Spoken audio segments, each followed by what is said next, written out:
Hi, I'm Stephanie from stephanieknaturals.com, and I'm going to tell you what perfume is made out of. Back in the old days, perfumes were made out of the plants. In ancient times, like Egyptians would put their plants into oils for their fragrance, and then later on, people started to distill the plants and create essential oils. And then later on, there's technology for extracting some of the more delicate things that weren't able to be distilled, some flowers.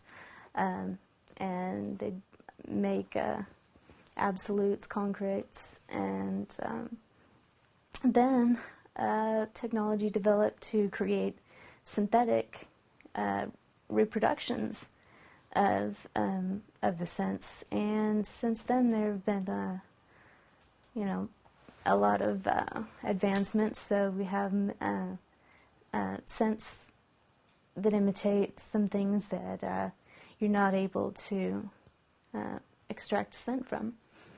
So most of the perfumes on the market will be either synthetic, or they'll be a combination of natural and synthetic materials.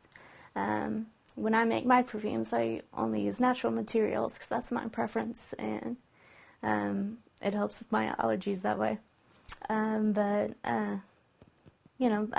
of the ones on the market are both, and it's up to you to choose whichever you're comfortable with wearing.